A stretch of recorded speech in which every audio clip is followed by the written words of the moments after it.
Hey, what's going on, everybody? So we're gonna do a video on. Let me see here. Actually, sorry, cat's going crazy. Okay, sorry about that. So today we're gonna talk about the Cubans.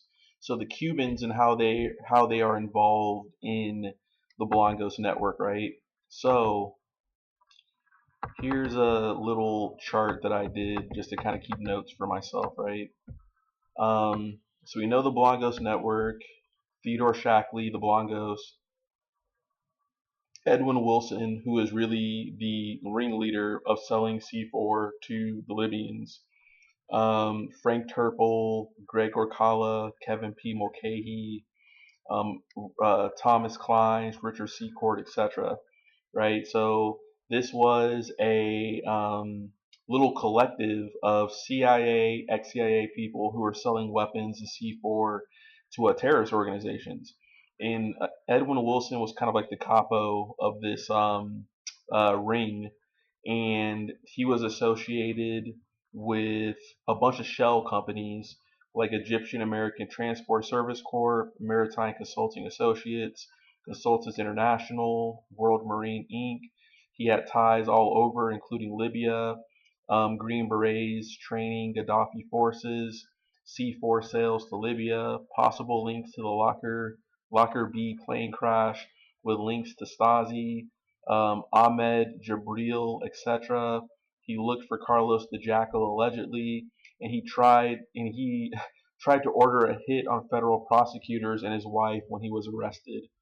And his underling partner Frank Turple had ties to the Turkish Grey Wolves, who included people like Abdullah Katlai and Mehmet Aka, in which Mehmet Aka was actually the person who shot the Pope in the 1980s, Pope John Paul II, I believe.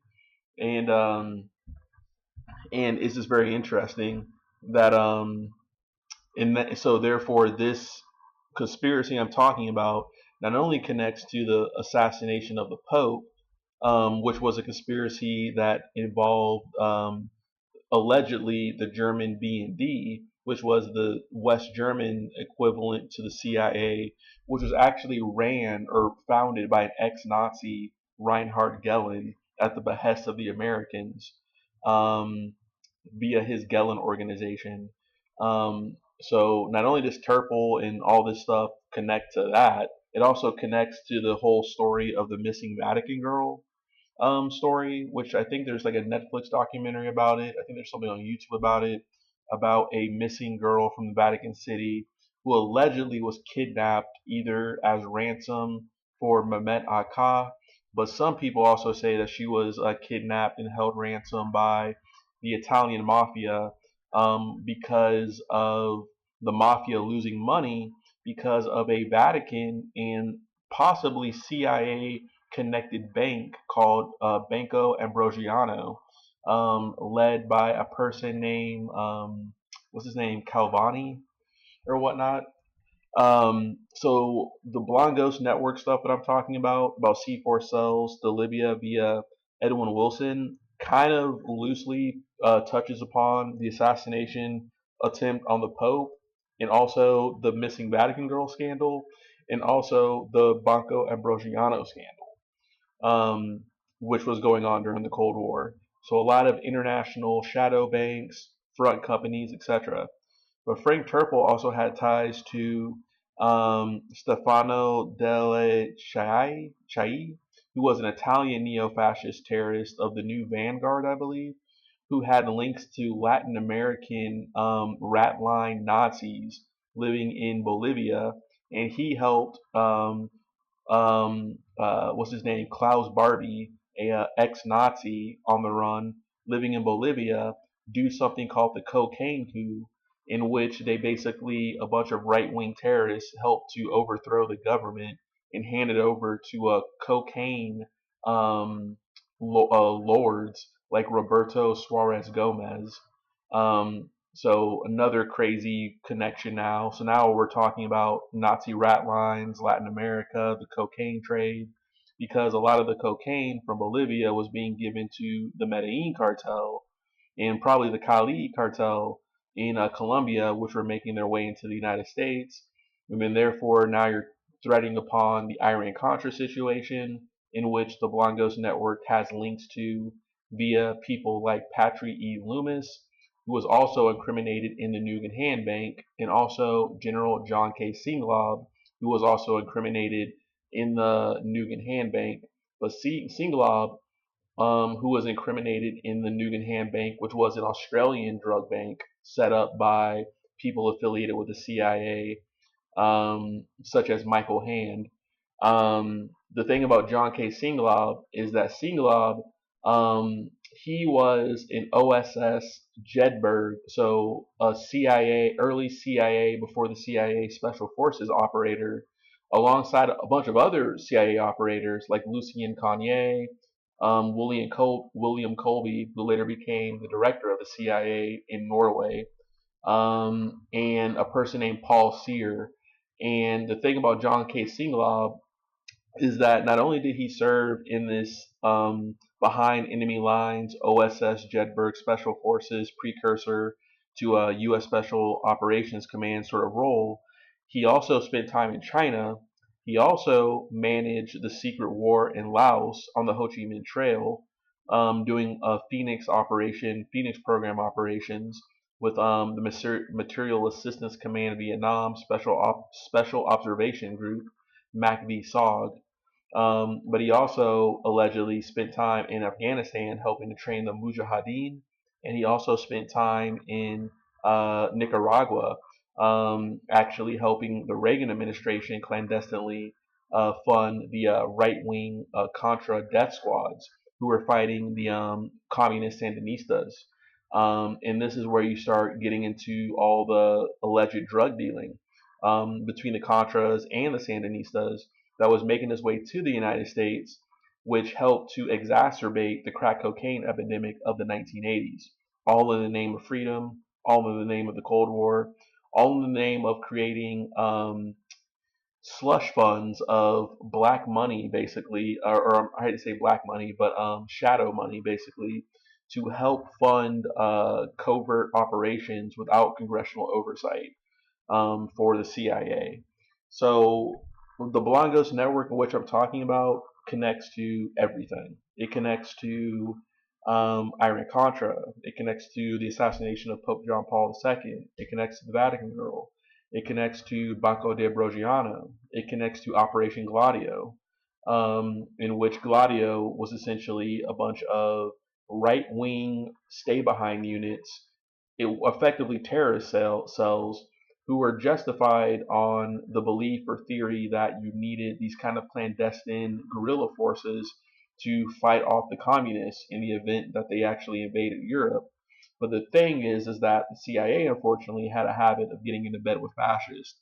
And this was because their leadership, particularly in the early Cold War, was arguably fascist, in which you had people like Alan Dulles, who was a Nazi apologist, who really didn't do much to actually curb Nazis via Operation Paperclip, the Rat Lines, the Gellin, setting up the Gellin organization. But also you have people like James Jesus Angleton, or Jesus Angleton. He probably wants to be called Jesus because to not talk about his Hispanic heritage, because he was part Mexican, I believe. But his name was James Jesus Angleton, who was the chief spy master in charge of counterintelligence in the early years of the CIA, from its inception up until probably, I want to say, like the early to mid 70s. And he was arguably a fascist apologist because he was a follower of the fascist poet Ezra Pound, who was of the kind of great generation poets like T.S. Eliot and people of that nature, right? Um, but anyways, it's just very interesting, right? So this touches on everything: Blancos, Iran Contra, assassination on Pope John Paul, Banco de Ambrosiano, missing Vatican girl, stay behind units, in which many of them had neo-Nazis, so they were doing hate crimes across Europe. Some of them were involved in drug smuggling, terrorist operations, etc., from England to Germany to the Nordic countries, and particularly in Italy. during the years of lead. And this also touches upon the Propaganda Do or P2 Masonic Lodge, which sounds like some crazy conspiracy, but it was actually a Masonic lodge in the tradition of continental masonry, in which a bunch of Italy's chief industrialist, military officers, and even members of the Royal House of Savoy um, joined this Masonic lodge and had it as like a private club in which they almost ran a shadow government in Italy, uh, with the CIA having full purview and oversight of what was going on over there. And therefore, of course, they also had ties to the Mafia, the Vatican, etc. Right? So it bleeds over there. But then also, like I said, Iran Contra is a big piece of it. Um, and therefore we can even talk about the Bay of Pigs. A lot of the veterans that we're talking about in some of the later 1980s, 70s scandals, like Iran Contra, Nugan Hand, um, the Wilson case of C4, a lot of these guys, like Thomas Shackley, Tom Clines, Edwin Wilson, William Colby, what have you, they were veterans of the Bay of Pigs invasion. They were on the policy side and the coordination side, many ways, of the Bay of Pigs invasion.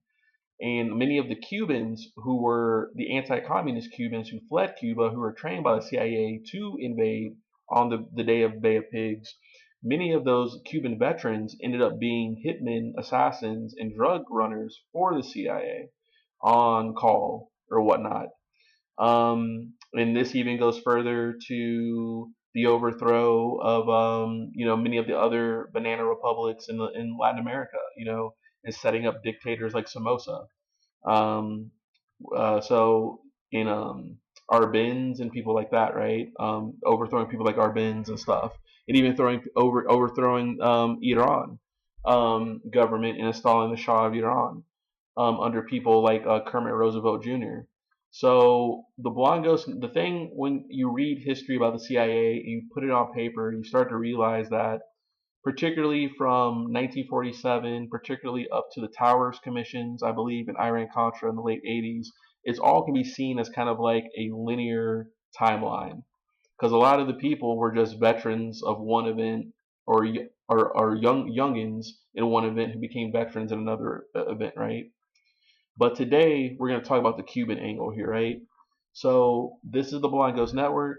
It's a little schematic I did, how it all connects. And when I get down here towards the bottom, you see something called Operation TikToks with Bay of Pigs Cuban vets such as Ricardo El Mono Morales Navarrete, Rafael Villaverde, Orlando Bosch, etc. And what's interesting is that some of these Cuban Bay of Pig vets were actually tapped by the CIA to go to Congo, in which they were led by CIA officials such as Rip Robertson, another Bay of Pigs veteran, to do operations under code word WI Pegasus, to go to the Congo to deal with the situation over there because the communists were trying to embed themselves in Congo. And Patrice Lumumba, because he was kind of indecisive in choosing sides, was later assassinated by the West, actually.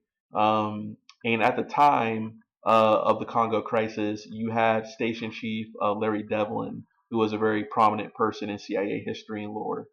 But the Operation TikToks, which I'm going to go into details about, which featured many of these Bay of Pigs Cuban veterans.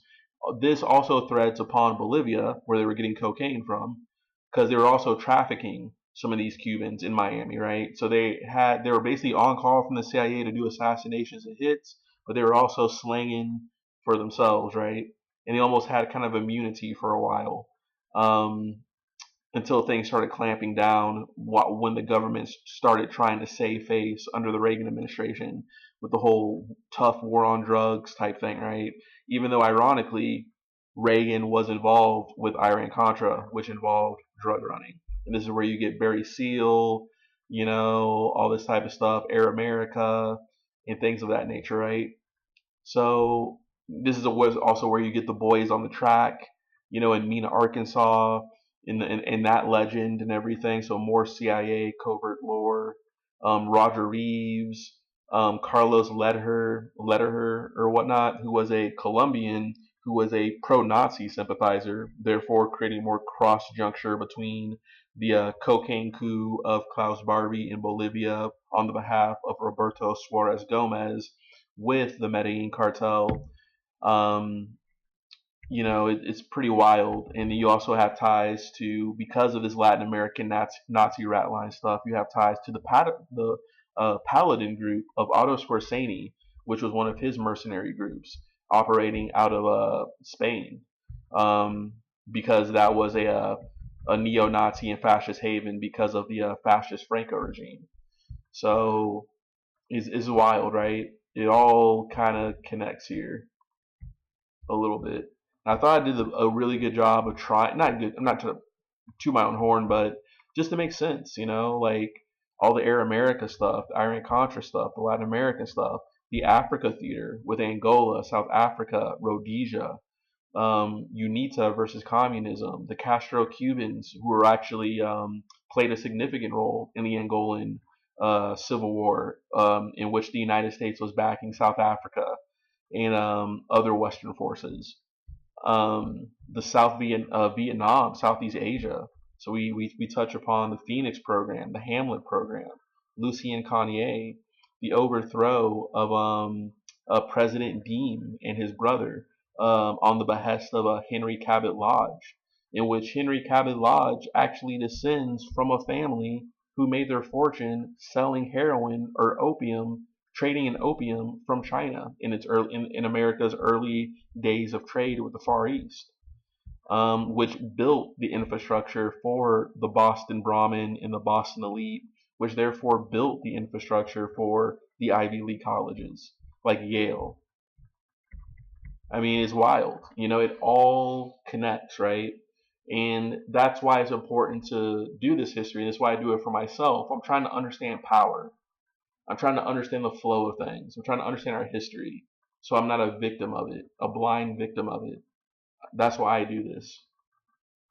You know what I'm saying? I think a lot of people, oh, why are you wasting your time? Why are you doing this? I'm just trying to understand.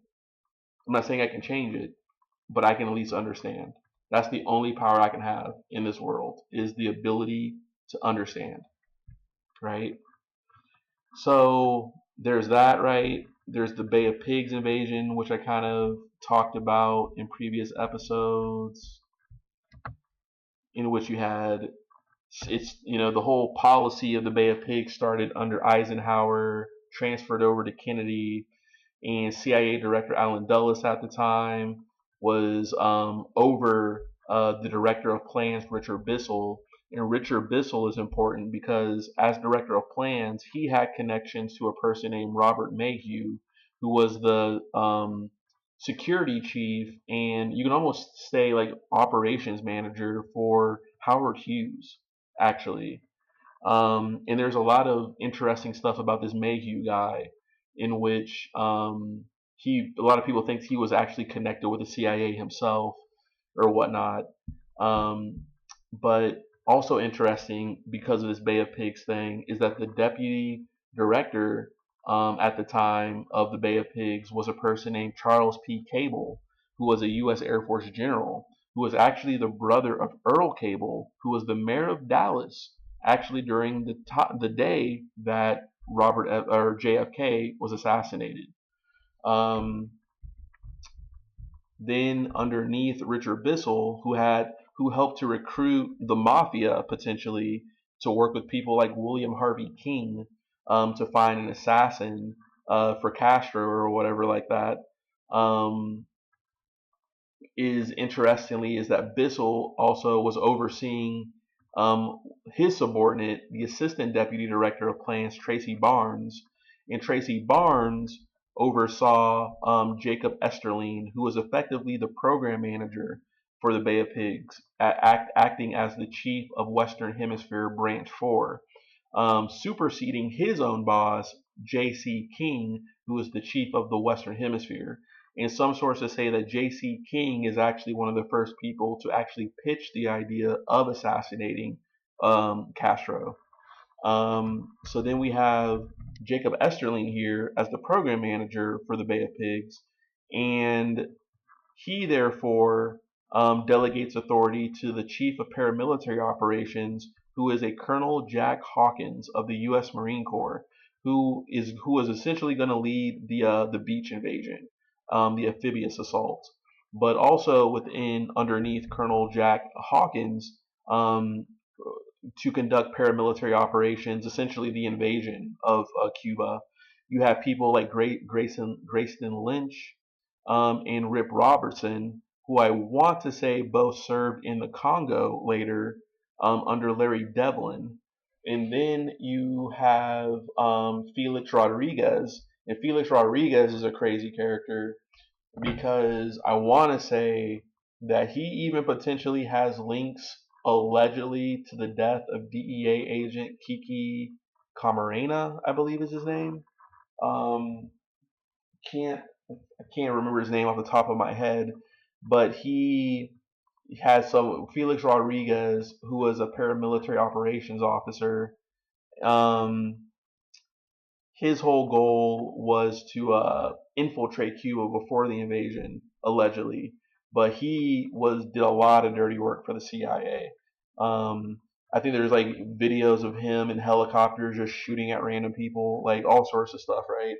But Felix Rodriguez has been interviewed by people on the internet, and sometimes I think that some of these interviews are just kind of like covers for the CIA and Felix Rodriguez, such as the interviews by Tucker Carlson. And and as crazy as it sounds, Mayor Rudy Giuliani even did an interview, I want to say, with Felix Rodriguez. So I kind of take those interviews with a grain of salt because I think they're trying to kind of twist the narrative, steer the conspiracies in a different direction. But that aside, you also have people like Paul Helliwell, who was the person in charge of finance for the operation, who was known for setting up many shadow banks, notably the Castle Bank of Bermuda, which kind of invokes visions of the book and the movie The Firm with Tom Cruise kind of going on. And it goes on and on. But many of the Cubans who were recruited by people like Gerard Droller, who I say was kind of in charge of personnel management, and also people like E. Howard Hunt, who was later implicated in the Bay of Pigs invasion. The interesting thing is that many of the Cubans from Miami, you also had a large Cuban community. I think a lot of people don't know in Tampa, Florida, which actually had a very large mob presence. Um, and then also New Orleans. New Orleans had a very large Cuban population as well. A lot of people don't realize that, and a lot of drug smuggling happened through New Orleans. Um, with like the Marcello crime family and people like that. But anyways, many of the Cubans, they were trained by the U.S. Army, Air Force, U.S. Air National Guard at various locations. Some in Florida, New Orleans, Panama, Fort Benning, Georgia, Fort Knox, New Orleans and the bayous out there, Puerto Rico, but also in Latin America. I want to say in Nicaragua, on farms attached or property attached to the Somoza family potentially, if I remember right. But many of the Cuban exiles after Castro took over formed Brigade 2506 or 2506, and that brigade was instrumental in the Bay of Pigs, even though they failed. And after the Bay of Pigs, when Operation Mongoose got going, which were all the silly assassination attempts on Cuba that or Castro that didn't work, like exploding conch shells and poison cigars and all that type of stuff, and his mistress trying to kill him and stuff, is that they splintered into a bunch of terrorist organizations like Alpha 66, Cuban Power, Operation Mongoose, etc. Right?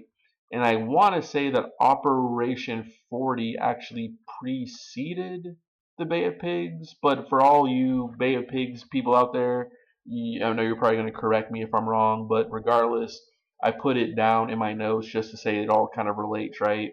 But the thing is that some of these Cubans, in when they went to Congo at the behest of the CIA, they were a part of a unit called Five Commando in the Congo, and they dealt with like allegedly, supposedly saving missionaries, but also like shipping goods over Lake Tanganyika, and also like disrupting communist logistic lines. But people like what's his name, El Mono, uh, talked about how he killed like thousands, like hundreds of people in Africa or something, right? So some wild stuff was going on. But I even did a thing here, this is going to be a whole different series, and it's called something I call Luxembourg Station to Congo, in which I talk about how, interestingly, the CIA Luxembourg Station, some of its members had ties to a person named Jose Marie Andre Markel, who was a CIA spotter and DEA informant. Therefore, he probably had ties to people like Lucien Cognier, but he also had ties to people like William King, who was the CIA executive action planner, in other words, assassination planner. And this Jose Marie Andre Markel, via a cryptograph ZR rifle, he ties to William King. And William King, interestingly, was also another participant of Operation Mongoose with people like Edward Lansdale. Edward Lansdale played a huge role in Southeast Asia, doing psychological operations, and was kind of like one of the chief policy people in Southeast Asia. And one of his underlings was OSS veteran, French American, Kansas City native Lucien Cognier. Lucien Cognier eventually ended up becoming the chief of intelligence for the Federal Bureau of Narcotics under Nixon, which later evolved into the DEA, the Drug Enforcement Administration, right? So there's all sorts of ties here. And William King knew Giancana, Roselli, Trafficante, a lot of the mobsters involved in the peripheries of the JFK assassination. Um, and he knew these people via Howard Hughes' security head, Robert Mayhew.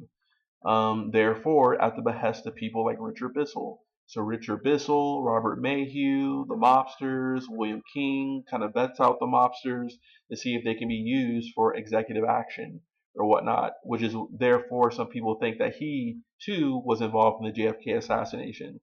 So not only potentially assassinating JFK, in which the theory is, I'm not saying I think it's true or not, I don't know if it's true or not, is that JFK was allegedly assassinated because of his inability to call in air power during the Bay of Pigs invasion. And people were just kind of tired of his leadership skills or something, because you had the war hawks wanting more a tougher stance against communism or something. But that's kind of that's one theory, because another theory is also that the mafia hated him because he and his brother were cracking down on the mafia and their influence on the unions, and this is where the Jimmy Hoffa stuff starts coming in, right? And him disappearing and everything. And then we start getting into the French Connection because of the connection between the trucker unions and La Cosa Nostra and the mafia. So it's even more connected there. Um, but then we also have Operation Gladio. So Markle spent time in the Congo allegedly, and some of under Operation WI Pegasus, which was an operation under William Rip Robertson in Congo involving Richard Morales Navarrete, codename Amdesk-1, a Cuban mercenary, and other Cubans. So this is where we start getting links to Bay of Pigs, Brigade 2506, Rafael Villaverde, Operation TikToks, Eulalio Francisco Castro Paz, in other words, Frank Castro is his short name.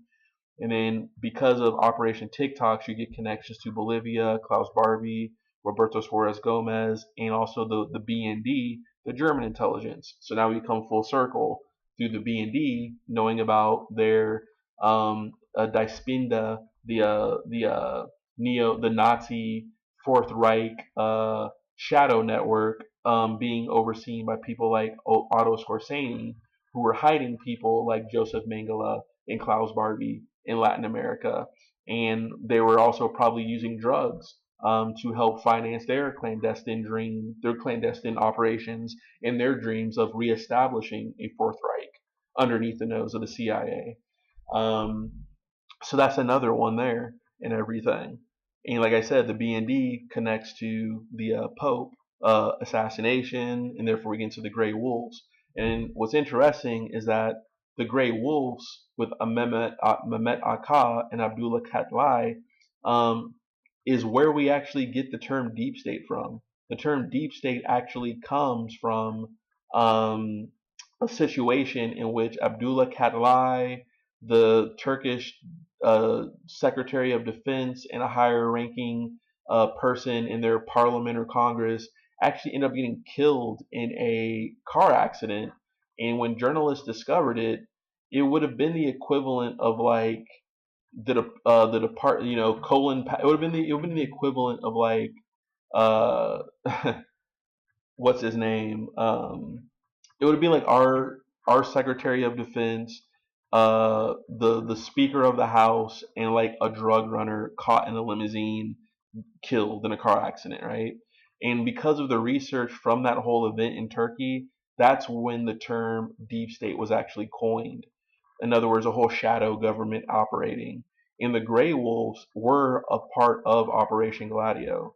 Um, and that's another example of the blowback of Operation Gladio, because the Grey Wolves actually engaged in terrorism against the Kurdish population, but also leftists in Turkey. So that's another thing there. So, but these Cubans, therefore, they also attach to, Frank Turple, Ted Shackley, Thomas Klein, Roger Secord, the Blonde Ghost stuff, right? And Ted Shackley, therefore, connects to Operation 40. He also spent time in Vietnam managing the secret war in Laos on behalf of the CIA. So therefore, he worked closely with General John K. Singlaub on the military side of things, with the MACV SOG people. And the secret war in Laos involved people like Bang Pao. And Bang Pao was a part of an ethnic group of people. I forget their name off the top of my head. The ethnic group, they're very prominent actually in Minnesota, and I apologize for not knowing that right off the top of my head. But the ethnic people in the hills of Laos were actually working for the CIA to help disrupt the communists in the North Vietnamese. But I want to say that they were also involved in, unfortunately, opium smuggling. And this is where you start getting images that invokes, Denzel Washington, an American Gangster, right? Or Air America and things of that nature, right? Um, and the program executive officer in the early days of Laos operations was a person named Jack F. Matthews. And his archives, I believe, can actually be found at the University of Dallas, which are very interesting. I have them saved on my computer. And this also connects to John Singlaub. And John Singlaub is a OSS veteran, as I said, who was attached, particularly when he was stationed in Asia, in the Asian theater, with a Detachment 202. And therefore, he would have known E. Howard Hunt, Paul Helliwell, Lucien Cognier, and famed mercenary Mitchell Werbel. So it all kind of connects together, right? With the Cubans and everything. They're kind of just another important side character and side piece. So 1 minute. Actually, I figured it out. Sorry. Now I remember it. So the people, the group of people in Vietnam who I said I forgot, that was actually the Hmong people. The Hmong people. And they actually have a really big population in places like, interesting, Minnesota, the Twin Cities. Um, And like I said, and this even connects to Iran Contra. And Iran Contra, of course, is when Ronald Reagan violated the Boland Amendment to ship.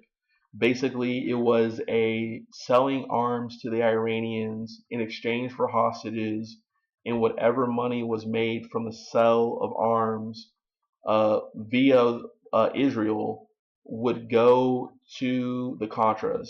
So in other words, hostage for exchange, money exchange with the Iranians, in which that money was diverted through various means like Swiss bank accounts into the pockets of the Contras. But when that stream of money ran low, then they started getting involved in the drug business. And this is when cocaine turns to freebasing, turns to crack cocaine, sprinkle a little baking soda, cook it on the stove, and the 1980s as we know it is born, um, unfortunately. And places like Los Angeles, actually the entire country was like just destroyed by crack. I mean, you had the street gangs moving across the country to sell it and everything like that. So cities across the country you start seeing Crips and Bloods in Portland, Oregon, and all these type of places and everything, right? In the Midwest, in Nebraska, even or whatnot, you know. And it was just like America became a very hard place because of this. And this is when you start seeing the mass incarceration of a lot of African Americans and the disparity in that community because that community was screwed over by all the outsourcing of jobs and everything that happened in the 80s, but in the 80s and the 70s, because deindustrialization hit the entire Western world from England to the United States, etc. As businesses started the early days of globalism, searching for cheaper labor pools. But everything I'm saying even touches upon Iran Contra, in which you had Bud McFarlane working with Admiral John Poindexter and Oliver North and Richard Secord to essentially send Tau missiles to the Iranians. And then that money was diverted to the Contras, in which arms were actually sent to a place called John Hole Farm in Costa Rica, which was like a base of operations, not only to get guns into Nicaragua, but allegedly to get drugs out of Nicaragua via Costa Rica into Miami. And this is where you start getting the legend of Freeway Ricky Ross, the Bloods versus the Crips, via his plug, Oster Danilo Blandon. This is where you start getting into the legend of Barry Seal in Mena, Arkansas with the boys on the track. Um, and it goes on and on. And it also connects to John K. Singlaub, who was the leader of Western Goals and also the World Anti-Communist League, in which the World Anti-Communist League was a front for many right-wing, far-right neo-Nazi organizations. And therefore, as I said earlier, he had ties to the Nugan Hand Bank.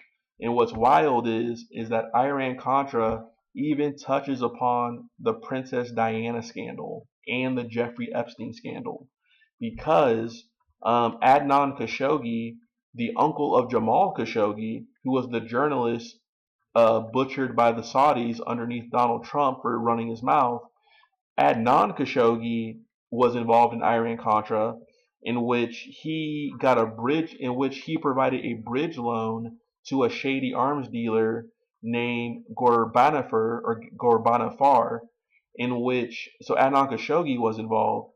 Adnan Khashoggi, one of his nephews was Dodi Fayed, the boyfriend of Princess Diana, the night they got killed in the car accident in Paris. So this even connects to that.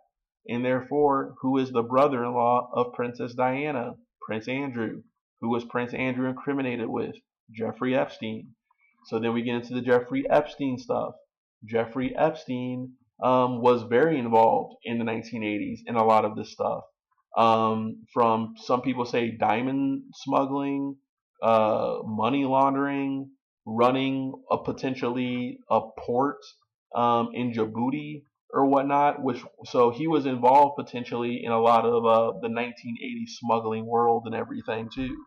And therefore, this goes back even further via Robert Maxwell, in which Robert Maxwell, Ghislaine Maxwell's father, was a double, if not triple spy for the West, the Israelis, and some say the Soviets or whatnot. He's actually buried in Israel, right? And so we're talking about World War II level stuff here, right? And I've talked about this before. One of the newspapers that one of the newspapers that Robert Maxwell tried to buy. I think it's like World News or World News of the World or something in England, right? One of the newspapers that he bought was actually owned by a right-wing fascist. What is his name? Lord Rothermere. And Lord Rothermere, interestingly, was an apologist for the Nazis in World War II during the whole era of appeasement with Neville Chamberlain in World War II when the English were trying to avoid war with the Germans, and allegedly you had a lot of some of the aristocracy of England sympathetic to the Nazi cause, allegedly with groups like the Cliveden set. Some scholars are skeptical about the whole Cliveden set, but it allegedly had people like Lady Astor of the Astor American fortune who married into British aristocracy. Um, but Lord Rothermere was being seduced by a lady not named Stephanie von Hohenlohe. And Stephanie von Hohenlohe married into the German princely family of Hohenlohe, and she was actually a spy for the Nazis who actually received a medal from Adolf Hitler himself. And Stephanie von Hohenlohe, allegedly, according to biographers, was actually partially Jewish. And she was from Vienna, she was a ballerina, so she was kind of like a honey trap sort of person, right, being used by the Nazis. She later became an asset to the CIA after World War II. But what's interesting is that Stephanie von Hohenlohe, before she's shacking up with Lord Rothermere, she is actually in Austria seducing one of the family members of the Austrian Habsburg family. So therefore, she was a few degrees separated from Archduke Franz Ferdinand, who was assassinated by Gavrilo Princip in World War One. So think about that. Think about where we started. We started talking about Cubans, talking about Cubans in this whole Blonde Ghost network I'm talking about, in which Ed Wilson was involved in selling C4. Then we've all the way backtracked to World War II, and therefore it's like one thing just leads to another, not necessarily in always a straight line, but it's all there, and you can start understanding the power system of the United States, not the United States, but just the world, right? In which elites of the Anglo-Americans and the Continentals in the European sphere and the Zionists in Israel and the Saudis, etc., the power base that truly runs things in the world, right? And the various other powerful mobs and factions out there, like the Chinese and the Russians and everything. So, like I said, the reason why I do this is to understand power, right? But it's all kind of interconnected, as wild as it sounds. Um, so, with that being said, I'm probably actually going to do two parts here. So I'm actually going to do another part about how the Cubans come into play here, because there's actually some pretty good information that I'm going to show about the Cubans and their involvement in the Blonde Ghost network. In other words, Edwin Wilson selling C4. So think about this video as kind of like a preview, quick cliff notes briefing about what's to come. So more to come. Tune in, like the video, and more to come. All right, thank you. Peace out.